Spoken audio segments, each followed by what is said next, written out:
This is Talk Business and Politics with Roby Brock. And welcome to the program. I'm Roby Brock. This past week, the Better for America Party selected conservative Evan McMullin as its candidate for Arkansas. He's a former chief policy director for Republicans in the U.S. House of Representatives and a former CIA operative who announced earlier this month that he was running as an independent. Evan McMullin now joins us on the campaign trail. I believe he is in Salt Lake City, Utah. And Evan, we are pleased to have you with us. Thank you so much for being with us this morning.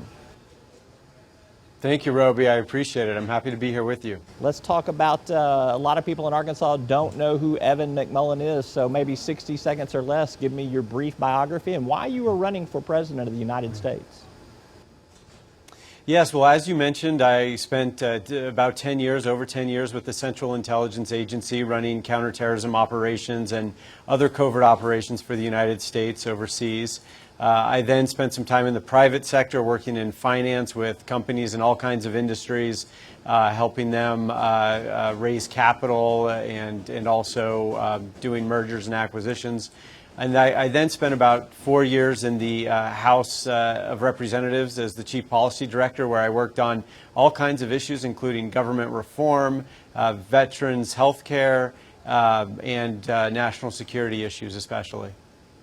And why I'm running, the second question you asked is why I'm running. I'm running because I think both of the two major party candidates, Hillary Clinton and Donald Trump, are woefully unfit for the office and for the responsibilities they seek. Hillary Clinton is deeply corrupt. We learn that every day something new comes out about her. She's just not right for this country. Donald Trump also is somebody who's misrepresented himself to the American voters. We see that as he changes his policies and in general just misrepresents himself and I think divides this country with very divisive rhetoric, and we need something better. This country needs to be unified, and I believe I'm a leader who can do that. You got into the game late here. Why did you not mount a more serious challenge earlier on, or did you have somebody you were backing before Donald Trump earned the GOP nomination and Hillary Clinton got the Democratic one?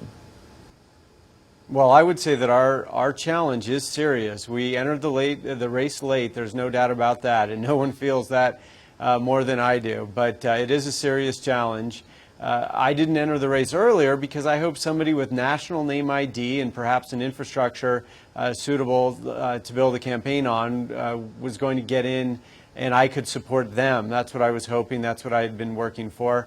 That didn't happen, and so the question was posed to me whether I would consider doing it, and I decided that someone needed to do this for the country, and that if no one else would do it, then I should go ahead and move forward. The response has been incredible. It was a very hard decision, but Americans are hungry for a better choice, and I and my team hope to offer that to them. So lay out for me your game plan, your path to victory. You've got to get to 270 electoral college votes. Obviously, Hillary Clinton's in the lead in some of those key states. If you look at some of the national projections right now, Donald Trump, obviously with the GOP organization behind him, still has a fighting chance. How do you get to 270, or do you have a different strategy in terms of what you're trying to accomplish? Well, that's just it. It is a different strategy. We're too late to have a conventional strategy, so ours is different. We intend to deny Hillary Clinton and Donald Trump a majority in the Electoral College, which would then take the election to the House, and then every state would have a vote. And so that's what our goal is. That's a reasonable goal given the late stage in which we entered the race. And so we have a strategy that's consistent with that goal, and we're making decisions that support that. Some people would say that Libertarian candidate Gary Johnson might be a viable conservative alternative to Donald Trump for some Republicans. You're offering yourself as that same type of alternative for conservatives and for Republican voters.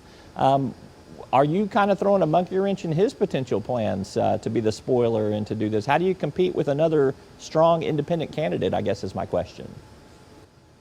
Well, I would not say that Gary Johnson is a strong independent candidate, and I would not say that he's a conservative at all. In fact, he's extremely liberal. I mean, this is a guy who really opposes religious freedom.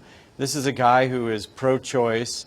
This is a guy who doesn't understand our national security needs and is in no way prepared to be the leader of the free world and to keep this country safe.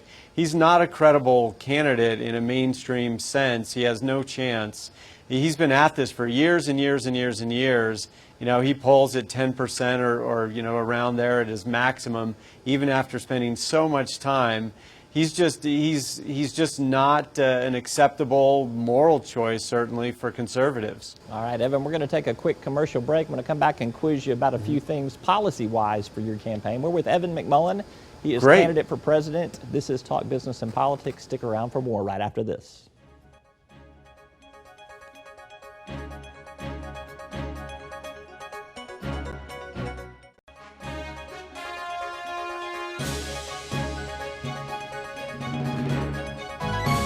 And welcome back. I'm Roby Brock. We're back with Evan McMullin. He's a candidate for president. He's running in Arkansas under the Better for America banner. He qualified in Arkansas just this past week.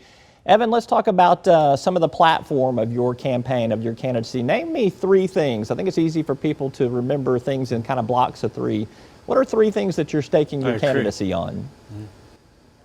Well, that's a good question, Roby. There are three major things, and these are things that American people care a lot about.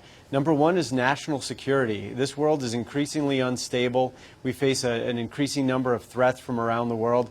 I'm the only presidential candidate in this race that has any direct national security experience. I would know from day one what to do to keep this country safe. The second thing is jobs in the economy. I'm someone who has spent time in the private sector. I know what companies across a variety of industries need to succeed and thrive in a global marketplace and what they need to be able to hire here in the United States and create high-paying jobs here. So that's the second thing. The third thing is I'm the only candidate in this race that has a deep understanding of the government and where reforms are needed so that the government works more efficiently and so that it's more responsive to the American people. These are the three things that I've spent my life working on.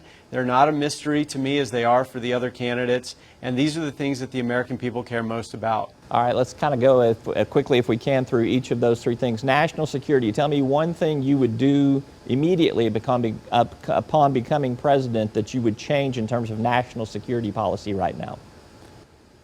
Well, the number one thing we need to do is we need to come up with a comprehensive strategy to defeat ISIS. Right now we have a president who just has refused to do that, and I don't think he's committed to doing that. Hillary Clinton is someone who presided over the growth and reconstitution of Islamist terrorists in Iraq and now Syria.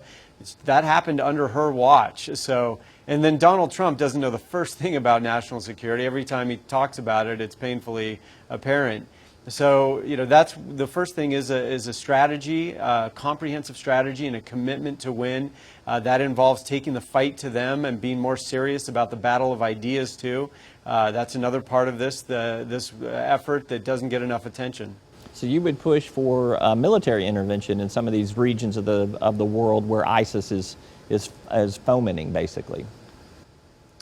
Well, that's not at all what I said. I said we need to take the fight to them. The truth is that we've got allies on the ground in the Middle East who have said to us, look, we will put our own troops on the ground to defeat ISIS if you, America, will lead and back us up and provide support.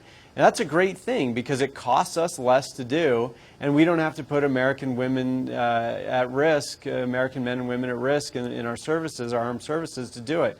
We have a lot of other options before we need to put traditional forces on the ground. I don't think we should take that off the table. We need to be in it to win it. But we have a lot of other options. We've also got special forces and CIA guys and moderate Syrian rebels who we can support too, in addition to our allies offering troops. There's so many things we can do before we need to put our traditional armed services on the ground there. All right, I got about 30 seconds for the rest of these follow-ups here. Jobs in the economy. One thing you do on day one to turn the economy in a different direction. Well, we need to stop over-regulating business. Some regulations are good, of course, but we're over-regulating. We're creating regulatory uncertainty. We got to knock that off and get the government out of the way of business. Give me one example. Well, it's, for example, our farmers deal with these rules coming out about waterways. So you have the EPA basically taking control over irrigation ditches.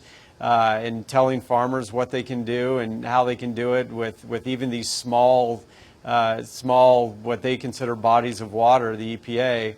You know, this is the sort of thing, there was no congressional involvement in passing that rule and regulation. Right now, the executive branch bureaucrats pass rules and regulations all day long that get in the way of business, and the people's elected representatives have no say in it whatsoever. All right, he's Evan McMullin. We'd love to have you back sometime as this campaign wears on. He's the Better for America and independent candidate for president. Thank you for being with us very much, Evan.